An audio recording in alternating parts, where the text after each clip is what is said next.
നമസ്കാരം, മലയാളി വാർത്ത ഇൻസൈഡിലേക്ക് സ്വാഗതം. കേരളത്തിൽ തുടർഭരണമില്ല, UDF തരംഗമെന്ന് മുൻപ് മാധ്യമ സർവേ ഫലങ്ങൾ പുറത്തു വന്നപ്പോൾ ക്ലിഫ് ഹൗസിൽ നട്ടപ്രാന്തിളകിയ പിണറായി ഇപ്പോൾ എക്സിറ്റ് പോളിൽ തലതല്ലി വീഴുന്നു. 10 വർഷം കിടന്ന് മതിച്ചു പുളച്ചതിന് ജനം നെഞ്ചത്ത് തന്നെ കുത്തിയോ? വോട്ടെടുപ്പ് കഴിഞ്ഞതിന് ശേഷം പിണറായി വിജയനെ എവിടെയും കാണാനില്ലായിരുന്നു. അധികാരം പോകുമെന്ന വേവലാതി പിണറായിയെ വല്ലാതെ വേട്ടയാടുന്നുണ്ടായിരുന്നു. എക്സിറ്റ് പോൾ വന്നതോടെ നേതാക്കന്മാരെല്ലാവരും ഇപ്പോൾ AKG സെന്ററിൽ ഒത്തുകൂടി ചർച്ച തുടങ്ങിയിരിക്കുകയാണ്. എക്സിറ്റ് പോളിൽ വലിയ കാര്യമില്ല എന്ന് നേതാക്കന്മാർ മാധ്യമങ്ങളോട് തള്ളിമറിക്കുന്നുണ്ടെങ്കിലും ഇവരുടെ എല്ലാം ചങ്കിൽ തീയാളുകയാണ്. അധികാരം പോയി പ്രതിപക്ഷ തിരിക്കുന്നതിനെ കുറിച്ച് ചിന്തിക്കാനേ കഴിയില്ല. ക്ലിഫ് ഹൗസിൽ സമനില തെറ്റുകയാണ് പിണറായിക്ക്. അധികാരം പോയാൽ പാർട്ടിയിൽ കൂട്ടയടിയാണ് പിന്നെ നടക്കാൻ പോകുന്നത്. പ്രവർത്തകർ പിണറായിയെ വലിച്ചു തോട്ടിലെറിയും. ഇരട്ടച്ചങ്കനെന്ന് വിളിച്ചവർ കൊട്ട തേങ്ങയാണ് നെഞ്ചത്തെന്ന് പച്ചയ്ക്ക് പറയും. ആ അവസ്ഥയാണ്. ഈ തോൽവി പാർട്ടിക്കാർ തന്നെ കൊടുത്തതാണ് എന്നും ആരോപണം വരുന്നു. പിണറായിയുടെ ഏകാധിപത്യം തുടർന്നാൽ ഈ പാർട്ടി അറബിക്കടലിൽ പതിക്കും. അതുകൊണ്ട് തുടർഭരണം വേണ്ട, പാർട്ടി തിരിച്ചു വന്നാൽ മതിയെന്ന് കമ്മ്യൂണിസ്റ്റുകാർ തീരുമാനിച്ചുറപ്പിച്ച് അങ്ങ് തോൽപ്പിക്കാൻ കളിച്ചു എന്നും വാദമുണ്ട്. എന്തായാലും എന്താണ് സംഭവിക്കാൻ പോകുന്നത്, ആ പൂർണ്ണ ചിത്രം മെയ് 4 പുറത്തു വരികയുള്ളൂ. പക്ഷേ എക്സിറ്റ് പോൾ കഴിഞ്ഞ് ഇനി മെയ് 4 വരെയുള്ള കാത്തിരിപ്പ്, ഈ ഒരു ഗ്യാപ്പ് പിണറായിയെ സംബന്ധിച്ചിടത്തോളം വല്ലാത്ത വീർപ്പുമുട്ടലാണ്. പിണറായിക്ക് നട്ടപ്രാന്ത് ഇളകുന്നുണ്ട് എന്ന് പറഞ്ഞാൽ അതിൽ ഒരു അതിശയോക്തിയുമില്ല. കാരണം പിണറായിക്ക് അധികാരം പോയി കഴിഞ്ഞാൽ പിന്നീട് ഒരു തരത്തിലും പിടിച്ചു നിൽക്കാൻ കഴിയില്ല. എല്ലാവരെയും വിരട്ടിയും ധാർഷ്ട്യം കാണിച്ചുമൊക്കെയാണല്ലോ മതിച്ചു പുളയ്ക്കുന്നത്. ഇനി അതൊന്നുമില്ലാതെ വെറുതെ എവിടെയും കയറി ഇരിക്കാൻ പിണറായിയെ കൊണ്ടൊട്ട് കഴിയത്തതുമില്ല. തുടർഭരണമില്ലെങ്കിൽ പിണറായി വിജയനേക്കാൾ അടികിട്ടാൻ പോകുന്നത് മുഹമ്മദ് റിയാസിനാണ്. അമ്മായിയച്ഛൻ അധികാരത്തിലുള്ളപ്പോൾ തലപ്പത്തേക്ക് വരണം, അതായിരുന്നു കണക്ക് കൂട്ടൽ. എന്നാൽ മാത്രമേ തലപ്പത്തേക്ക് വരാനും കഴിയൂ. പിണറായി ഇറങ്ങിക്കഴിഞ്ഞാൽ, പിണറായിയുടെ ഒരു പ്രഭാവം പാർട്ടിയിൽ നിന്ന് പോയി കഴിഞ്ഞാൽ പിന്നീട് മുഹമ്മദ് റിയാസിന്റെ അവസ്ഥ വളരെ പരിതാപകരമാണ്. പിണറായി കാലം കഴിഞ്ഞാൽ റിയാസിനെ ചവിട്ടി ഒതുക്കും കണ്ണൂർ സഖാക്കൾ. ഭരണം പോയാൽ കണ്ണൂർ സഖാക്കൾ എല്ലാവരും അങ്ങ് തലപൊക്കും. പിണറായിക്ക് നേരെ അവർ പരസ്യ വിമർശനങ്ങൾ ഉയർത്തും. ഈ പേടി പിണറായിയെയും വേട്ടയാടുന്നുണ്ട്. മാത്രമല്ല, ഒതുങ്ങിയിരിക്കുന്ന PJ ആർമിയൊക്കെ ഇനി തലപൊക്കി രംഗത്തേക്ക് വരും. അതിനെ തടഞ്ഞു നിർത്താൻ ഇനി പിണറായിയെ കൊണ്ട് കഴിയില്ല. തുടർഭരണമെങ്കിൽ മുഖ്യമന്ത്രി കസേര വരെ മോഹിക്കുന്നുണ്ട് മുഹമ്മദ് റിയാസ്. പക്ഷേ വെച്ച വെള്ളം വാങ്ങുന്നതാണ് നല്ലതെന്ന് എക്സിറ്റ് പോൾ ഫലം സൂചിപ്പിക്കുന്നത്. മെയ് 4 പെട്ടി പൊട്ടിക്കുമ്പോൾ തോൽവിയാണ് ഇടതുപക്ഷത്തെ കാത്തിരിക്കുന്നതെങ്കിൽ അത് ഇവരുടെ കയ്യിലിരിപ്പ് കൊണ്ട് കിട്ടുന്ന അടിയാണ്. അത്രത്തോളം അഹങ്കാരവും അഹമ്മതിയും കൊണ്ട് കളം നിറയുകയായിരുന്നു ഈ 10 വർഷക്കാലം CPM. പിണറായി വിജയന്റെ കാലത്ത് ഏകാധിപത്യം മാത്രമായിരുന്നു ഇവിടെ നടമാടിയത്. കഴിഞ്ഞ ദിവസം ഒരു സസ്പെൻഷൻ ലെറ്റർ അടിച്ച് പിണറായി ഒരു IAS ഉദ്യോഗസ്ഥന് കൊടുത്തല്ലോ, B. അശോക്. അദ്ദേഹം തന്നെ പറയുന്നുണ്ട്, പിണറായി വിജയന്റെ കാലത്ത് ഉദ്യോഗസ്ഥർക്ക് പട്ടിയുടെ വില പോലും ഇല്ല എന്ന്.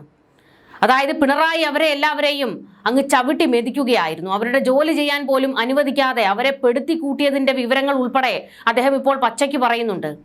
ഇത്തരത്തിൽ ഈ 10 വർഷക്കാലം അധികാരം കയ്യിലുണ്ട് എന്നുള്ളതിന്റെ അഹങ്കാരം ഇവർ കേരളത്തിൽ കാണിച്ചു കൂട്ടി. എന്തൊക്കെ പ്രഹസനങ്ങളും എന്തെല്ലാം ധാർഷ്ട്യങ്ങളുമായിരുന്നു ഓരോ നേതാക്കളുടെയും ഭാഗത്ത് നിന്നുണ്ടായത്. അതുകൊണ്ട് എന്താ, എല്ലാത്തിനെയും ചവിട്ടി ഒതുക്കി മൂലയിൽ ഇപ്പോൾ വെക്കേണ്ടി വന്നില്ലേ? ജനങ്ങൾക്ക് ഇഷ്ടമുള്ള ഏതൊരു നേതാവുണ്ട് CPM-ന്റെ? ജനകീയൻ എന്ന് പറയാൻ കഴിയുന്ന ഏതൊരു നേതാവുണ്ട്? ആകെ പോകെ പറയാൻ കഴിയുന്നത് ഒരു ശൈലജ ടീച്ചർ മാത്രമാണ്. ശൈലജയെ വരെ വെട്ടി ഒതുക്കി മൂലയിൽ വെച്ചിട്ടുണ്ടല്ലോ പിണറായി വിജയൻ. തനിക്ക് മുകളിൽ ആരും വളരരുത്, എനിക്ക് മുകളിൽ പാർട്ടി പോലും വളരരുത് എന്നുള്ള ഒരു അഹങ്കാരമാണ് പിണറായിക്ക് ഉണ്ടായിപ്പോയത്. അത് ഈ 10 വർഷം തുടർന്നിങ്ങനെ അധികാരത്തിൽ ഇരുന്നത് കൊണ്ട് അതിൻ്റെ ഒരു ഭ്രമം പിണറായിയെ വല്ലാതെ ആകർഷിച്ചിരുന്നു. ഇവിടെ നമ്മൾ കാണേണ്ട മറ്റൊരു വസ്തുത കൂടിയുണ്ട്. ഇനിയിപ്പോൾ അധികാരമില്ലെങ്കിൽ പിണറായി വിജയന്റെ അവസ്ഥ എന്തായിരിക്കും എന്നുള്ളത്. നയിക്കാൻ പോലും ഇനിയിപ്പോൾ പാർട്ടിയെ നയിക്കാൻ പോലും പിണറായി ഉണ്ടാകണമെന്നില്ല. കാരണം അത്രത്തോളം ആരോഗ്യ പ്രശ്നങ്ങൾ പിണറായി വിജയനെ അസ്വസ്ഥമാക്കുന്നുണ്ട്. അതുകൊണ്ട് തന്നെ ഈ അധികാരം കിട്ടിയാൽ ഒരു തവണ കൂടി മുഖ്യമന്ത്രി കസേരയിൽ ഇരിക്കാം എന്നുള്ള ഒരു ആഗ്രഹമാണ്. പക്ഷേ ഇനി ഒരു പാർട്ടി സെക്രട്ടറി കസേരയിലേക്കൊന്നും മറ്റും പിണറായി വിജയൻ പോകാൻ ഒരു സാധ്യതയുമില്ല. വിശ്രമ ജീവിതത്തിലേക്ക് കടക്കാനാണ് സാധ്യത. പക്ഷെ അപ്പോഴും ഒരു കാര്യമുണ്ട്, പിണറായി വിജയൻ അങ്ങനെ അങ്ങ് ഒതുങ്ങിയിരിക്കുമോ? അവിടെയാണ് പ്രശ്നം. വീണ്ടും ഈ പറയുന്ന പലരെയും ചവിട്ടി ഒതുക്കാൻ ചെന്നാൽ ഇനി ആരും അത് വകവെച്ചു കൊടുക്കാൻ ഒരു സാധ്യതയുമില്ല.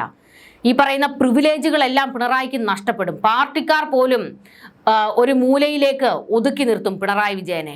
അങ്ങനെ വന്നു കഴിഞ്ഞാൽ മുഹമ്മദ് റിയാസിനും വലിയ റോളൊന്നും ഇനി CPM-ൽ ഉണ്ടാകില്ല. മറ്റു പല നേതാക്കളും ഉയർന്നു വരും. അവർ CPM-നെ നയിക്കും. ഇത് കണ്ടുകൊണ്ട് പിണറായിക്ക് എത്ര കാലം നിൽക്കാൻ കഴിയും എന്നുള്ളത് ഒരു ചോദ്യമാണ്. കാരണം അധികാരം അത് പിണറായിയെ വല്ലാതെ ഭ്രമിപ്പിക്കുന്നതാണ്. 16 വർഷക്കാലമാണ് പാർട്ടി സെക്രട്ടറി കസേരയിൽ കയറിയിരുന്നത്. 10 വർഷമാണ് മുഖ്യമന്ത്രിയായിട്ട് ഇരുന്നത്. ഇനിയിപ്പോൾ വീണ്ടും അധികാരം കിട്ടിയാൽ കിടന്ന് പിണറായി ഭരിക്കുമോ എന്നുവരെ ഇവിടെ ട്രോളുകൾ ഉണ്ടായിരുന്നല്ലോ. ഇടതുപക്ഷം ഇക്കുറി തോറ്റാൽ അത് പിണറായി വിജയൻ ഒരൊറ്റയാൾ പാർട്ടിയുടെ കഴുക്കോലൂരിയത് കൊണ്ട് സംഭവിച്ചതാണ്. CPM-ലെ പല നേതാക്കളും പിണറായിക്ക് നേരെ വിമർശനങ്ങൾ ഉന്നയിച്ചിട്ടുണ്ട്. അവർക്കൊന്നും പിന്നീട് ഒരു നിലനിൽപ്പും ഉണ്ടായില്ല. ഈ പാർട്ടിക്ക് വേണ്ടി സംസാരിച്ച, ഈ പാർട്ടിക്ക് വേണ്ടി നിലകൊണ്ട എത്ര നേതാക്കന്മാരുണ്ടായിരുന്നു, അവരെ എല്ലാവരെയും ഒരു മൂലയിലേക്ക് മാറ്റി നിർത്തി. അവരുടെ ശബ്ദം അടിച്ചമർത്തി. അതുകൊണ്ട് എന്താണ്, പാർട്ടി വലിയ തിരിച്ചടി നേരിട്ടു. താഴെ തട്ടിൽ വരെ അടിത്തറ തകർന്നു. പിണറായി വിജയന്റെ കാലത്തുണ്ടായതാണ് CPM-ന്റെ ഗതികേടെന്ന് വേണം അതിനെ പറയാൻ. ഇതുവരെ പൊക്കിയെടുത്ത് തലയിൽ വെച്ചിരുന്ന കൂട്ടരെല്ലാവരും എടുത്ത് നിലത്തേക്കിട്ടല്ലോ. സാംസ്കാരിക നായകന്മാരും എഴുത്തുകാരും സിനിമാക്കാരും ഉൾപ്പെടെ പറഞ്ഞല്ലോ പിണറായി വിജയൻ ഇനി അധികാരത്തിൽ വരരുത്, ഒരു തുടർഭരണം ഉണ്ടാകരുതെന്ന്. അങ്ങനെ ഉണ്ടായാൽ ഇനി കാണാൻ പോകുന്നത് ഏകാധിപത്യത്തിന്റെ അങ്ങേ അറ്റത്തെ തലമായിരിക്കും. അതായത് വീണ്ടും പിണറായി കിടന്ന് പുളയ്ക്കുന്നത് കാണേണ്ടി വരും. അതിലും നല്ലത് പാർട്ടി തോറ്റുകൊണ്ട് പിണറായി മൂലയിൽ ഇരിക്കുന്നത് തന്നെയാണെന്നൊരു കൂട്ടം CPM-കാർ ഈ തെരഞ്ഞെടുപ്പിൽ കരുതിയിട്ടുണ്ടെങ്കിൽ അത് ഇടതുപക്ഷത്തിന്റെ തോൽവി അവർ തന്നെ ഉറപ്പിച്ചു എന്നുള്ളത് വേണം വ്യക്തമാകാൻ. ഇടതുമുന്നണിക്ക് അധികാരം ലഭിക്കില്ലെന്ന് പ്രവചിക്കുന്ന എക്സിറ്റ് പോളുകൾ തള്ളുകയാണ് ബേപ്പൂരിലെ LDF സ്ഥാനാർത്ഥി മുഹമ്മദ് റിയാസ്. എക്സിറ്റ് പോളുകൾ നേരത്തെയും തെറ്റിയിട്ടുണ്ടെന്നും ഇടതുപക്ഷത്തിന് ഭരണ തുടർച്ചയുണ്ടാകുമെന്നും മുഹമ്മദ് റിയാസ് പറയുന്നു. സംസ്ഥാനത്ത് UDF-ന് അനുകൂലമായ ന്യൂനപക്ഷ ഏകീകരണം ഉണ്ടായിട്ടില്ല. പകുതിയിലധികം ന്യൂനപക്ഷ വോട്ടർമാരുള്ള മണ്ഡലത്തിലാണ് താൻ മത്സരിക്കുന്നത്. ബേപ്പൂരിൽ സർവകാല റെക്കോർഡ് വോട്ട് നേടി LDF വിജയിക്കും. കോഴിക്കോട് ജില്ലയിൽ LDF-ന് വീഴ്ചകൾ ഉണ്ടാകില്ല. വടകര താലൂക്കിൽ നേരത്തെ തന്നെ കുറഞ്ഞ വോട്ടാണ് ഇടതുമുന്നണിക്ക് കിട്ടിയതെന്നും ഇത് മനസ്സിലാക്കി തിരുത്തൽ നടത്തിയിട്ടുണ്ടെന്നും റിയാസ് പറഞ്ഞു. എക്സിറ്റ് പോൾ എന്താണെന്ന് 4-ാം തീയതി അറിയാമെന്നും റിയാസ് പറയുന്നു. രാഷ്ട്രീയ സാഹചര്യം ഇടതുപക്ഷ ജനാധിപത്യ മുന്നണിക്ക് അനുകൂലമാണ്. സ്ത്രീ വോട്ടർമാരും ഇടതുപക്ഷ മുന്നണിയോടൊപ്പം നിൽക്കുമെന്നും റിയാസ് പറഞ്ഞു. എക്സിറ്റ് പോൾ തള്ളുന്നുവെന്ന് മുതിർന്ന CPM നേതാവ് AK ബാലനും പ്രതികരിച്ചിട്ടുണ്ട്. കേരള ഗവൺമെന്റിനെതിരായ വികാരമില്ല, ഭരണവിരുദ്ധ വികാരമില്ല. കേരളത്തിൽ BJP ഒറ്റ സീറ്റും നേടില്ല. മുഖ്യമന്ത്രി സ്ഥാനത്തിനായി കൂടോത്രം നടത്തുകയാണ് കോൺഗ്രസ് നേതാക്കളെന്നും AK ബാലൻ വിമർശിച്ചു. ഇതിനിടെ മുഹമ്മദ് റിയാസിനെ വെല്ലുവിളിച്ചുകൊണ്ട് PV അൻവർ രംഗത്തേക്ക് വന്നിട്ടുണ്ട്. ബേപ്പൂർ നിയോജക മണ്ഡലത്തിൽ മുഹമ്മദ് റിയാസ് ജയിച്ചാൽ മൊട്ടയടിച്ച് കമ്മലിട്ട് കിഡ്സൺ കോർണർ മുതൽ SM സ്ട്രീറ്റ് വഴി റെയിൽവേ സ്റ്റേഷൻ വരെ നടക്കുമെന്ന് PV അൻവറിന്റെ പ്രഖ്യാപനം. ഈ പ്രഖ്യാപനം നടത്തിയ അൻവർ സമാനമായ വെല്ലുവിളി ഏറ്റെടുക്കാൻ PA മുഹമ്മദ് റിയാസ് തയ്യാറുണ്ടോ എന്നും ചോദിച്ചു. റിയാസ് വലിയ വിജയ പ്രതീക്ഷ പുലർത്തുമ്പോഴും മണ്ഡലത്തിലെ ന്യൂനപക്ഷ വോട്ടുകൾ തനിക്ക് അനുകൂലമാണെന്നാണ് അൻവറിന്റെ വാദം. ഇത്തവണത്തെ തെരഞ്ഞെടുപ്പിൽ UDF വ്യക്തമായ ഭൂരിപക്ഷത്തോടെ അധികാരത്തിൽ വരുമെന്നും ഭരണവിരുദ്ധ വികാരം ശക്തമാണെന്നും അൻവർ അവകാശപ്പെട്ടു. മുഖ്യമന്ത്രി പിണറായി വിജയന്റെ ഏകാധിപത്യ രീതികളും അദ്ദേഹത്തിന്റെ മരുമകൻ മുഹമ്മദ് റിയാസ് പാർട്ടിയിൽ നടത്തുന്ന അനാവശ്യ ഇടപെടലുകളുമാണ് CPM-നെ തകർക്കുന്നതെന്നും അൻവർ ഫറോക്കിൽ നടന്ന വാർത്താ സമ്മേളനത്തിൽ വിമർശിച്ചു. ഇടതുപക്ഷത്തെ തകർക്കുന്നത് റിയാസ് ആണെന്ന് പറഞ്ഞ അൻവർ ഇടതുപക്ഷ പാർട്ടിയെ മുഹമ്മദ് റിയാസ് ഹൈജാക്ക് ചെയ്തുവെന്നും വിമർശിച്ചു. പാർട്ടിയുടെ ഉന്നത നേതൃത്വത്തെ മുഴുവൻ ഹൈജാക്ക് ചെയ്ത് മുഖ്യമന്ത്രിയുടെ ഓഫീസിന്റെ നിയന്ത്രണത്തിൽ മാത്രമുള്ള ഒരു സംവിധാനമായി പാർട്ടിയെ മാറ്റാൻ റിയാസ് ശ്രമിച്ചുവെന്നും ഇതിന് പാർട്ടി സെക്രട്ടറി വളം വെച്ചു കൊടുത്തുവെന്നും അൻവർ കുറ്റപ്പെടുത്തി. പാർട്ടിക്കുള്ളിലെ കുടുംബാധിപത്യം കാരണം അണികൾക്കിടയിൽ വലിയ പ്രതിഷേധമുണ്ടെന്നും ഇത് വോട്ടെടുപ്പിൽ പ്രതിഫലിക്കുമെന്നും അൻവർ പറഞ്ഞു. ബംഗാളിലെയും ത്രിപുരയിലെയും പോലെ കേരളത്തിലും കമ്മ്യൂണിസ്റ്റ് പാർട്ടി അധപതനത്തിന്റെ പാതയിലാണെന്ന് അൻവർ വിമർശിച്ചു. പിണറായിയും ജനങ്ങളും തമ്മിലാണ് തെരഞ്ഞെടുപ്പ്. ന്യൂനപക്ഷ ഏകീകരണം നടന്നിട്ടില്ല. ബേപ്പൂരിൽ BJP വോട്ട് കുറയും. ഇവിടെ BJP CPM ഡീല് പൊളിഞ്ഞുവെന്ന് പറഞ്ഞ അൻവർ കേരളത്തിലെ BJP ലീഡർഷിപ്പ് പിണറായിക്ക് കഞ്ഞി വെച്ചു കൊടുത്തു എന്ന ഗുരുതര ആരോപണവും ഉന്നയിച്ചു. ശബരിമല ഈ തെരഞ്ഞെടുപ്പിലെ വലിയ വിഷയമായി. കേരള കോൺഗ്രസ് മാണി ഗ്രൂപ്പിന്റെ ഓഫീസ് പൂട്ടുന്ന തെരഞ്ഞെടുപ്പാകും ഇത്. ജനവികാരത്തിന്റെ അടിസ്ഥാനത്തിലാണ് പിണറായിയെ എടുത്തു കളയാൻ ജനങ്ങൾ തീരുമാനിച്ചത്. വെള്ളാപ്പള്ളി ന്യൂനപക്ഷങ്ങളുടെ കണ്ണ് കുത്തിപ്പൊട്ടിക്കുന്ന ആളാണ്. അയാൾക്ക് പൂമാല ഇട്ടുകൊടുത്തത് പിണറായി വിജയനാണ്. UDF 86 സീറ്റ് നേടി അധികാരത്തിൽ വരുമെന്നും അൻവർ അവകാശപ്പെട്ടു. മിക്ക എക്സിറ്റ് പോൾ ഫലങ്ങളും തന്റെ നിരീക്ഷണങ്ങളെ ശരിവെക്കുന്നതാണെന്നും അൻവർ പറഞ്ഞു. അൻവർ വലിയ വിജയപ്രതീക്ഷയാണ് ഉറപ്പിക്കുന്നത്. അവിടെ മുഹമ്മദ് റിയാസ് തോൽക്കുമെന്ന് തന്നെ അൻവർ പറയുകയാണ്. എന്നാൽ റിയാസ് പറയുന്നത് വൻ ഭൂരിപക്ഷത്തിൽ അവിടെ ജയിക്കുമെന്നാണ്. എക്സിറ്റ് പോളുകൾ കൂട്ടത്തോടെ ഭരണമാറ്റം പ്രവചിച്ചതോടെ ഇപ്പോൾ കോൺഗ്രസ് തികഞ്ഞ ആത്മവിശ്വാസത്തിലാണ്. അതിലേറെ ആത്മവിശ്വാസം പ്രകടിപ്പിച്ചാണ് പ്രതിപക്ഷ നേതാവ് VD സതീശന്റെ നിൽപ്പ്. കാരണം VD സതീശന് അനുകൂലമായിട്ടൊരു കാറ്റിപ്പോൾ വീശുന്നുണ്ട്. ലീഗൊക്കെ വലിയ പിന്തുണയുമായി ഇപ്പോൾ രംഗത്തേക്ക് വന്നത് VD സതീശനെ സംബന്ധിച്ചിടത്തോളം ഒരാശ്വാസമാകുകയാണ്. പക്ഷേ CPM എക്സിറ്റ് പോൾ വലിച്ചു കീറുകയാണ്. ഈ എക്സിറ്റ് പോളിലൊന്നും ഞങ്ങൾക്കൊരു വിശ്വാസവും ഇല്ല എന്നും അതിന് ഞങ്ങൾ വലിയ പ്രാധാന്യം കൊടുക്കുന്നില്ല എന്നാണ് CPM പറയുന്നത്. കഴിഞ്ഞ നിയമസഭാ തെരഞ്ഞെടുപ്പിൽ ഭൂരിപക്ഷം എക്സിറ്റ് പോളുകളും ഭരണ തുടർച്ചയാണ് പ്രവചിച്ചത്. എന്നാൽ LDFന് 99 സീറ്റ് ലഭിക്കാനുള്ള സാധ്യത ഭൂരിപക്ഷ ഏജൻസികളും കണ്ടിരുന്നില്ല. ആര് ഭരിക്കുമെന്ന വ്യക്തമായ സൂചന കേരളത്തിലെ എക്സിറ്റ് പോളുകൾ നൽകാറുണ്ട്. അതേസമയം സീറ്റ് എണ്ണത്തിന്റെ കാര്യത്തിൽ യഥാർത്ഥ ഫലവുമായി പൊരുത്തക്കേടുകൾ ഉണ്ടാകാറുണ്ട്. മുന്നണികൾ തമ്മിൽ ഒപ്പത്തിനൊപ്പം മത്സരിക്കുന്ന കേരളത്തിൽ ഏതാനും സീറ്റുകളിലെ അടിയൊഴുക്കുകൾ തെരഞ്ഞെടുപ്പ് ഫലത്തെ തന്നെ ബാധിക്കാനിടയുണ്ട് എന്ന് വിദഗ്ധർ ചൂണ്ടിക്കാട്ടുന്നു. രാഷ്ട്രീയ സാക്ഷരരായ മലയാളികൾ ആർക്ക് വോട്ട് ചെയ്തു എന്ന കാര്യത്തിൽ സസ്പെൻസ് കാത്തു സൂക്ഷിക്കുന്നവരാണ്. എക്സിറ്റ് പോൾ ഫലങ്ങളും പലപ്പോഴും പിശകിയിട്ടുണ്ടെന്ന് CPM കേന്ദ്രങ്ങൾ ഓർമ്മിപ്പിക്കുകയാണ്. ആ ഒരു ആശ്വാസത്തിലാണ് ഇപ്പോൾ CPM അവസാനമായി നിൽക്കുന്നത്. 2023 മധ്യപ്രദേശ് തെരഞ്ഞെടുപ്പിൽ കോൺഗ്രസിനാണ് എക്സിറ്റ് പോളുകൾ സാധ്യത കൽപ്പിച്ചതെങ്കിൽ BJP അധികാരം നിലനിർത്തുകയാണ് ചെയ്തത്. ഛത്തീസ്ഗഡിലും കോൺഗ്രസ് വരുമെന്നായിരുന്നു പ്രവചനമെങ്കിലും BJP ആണ് ജയിച്ചത്.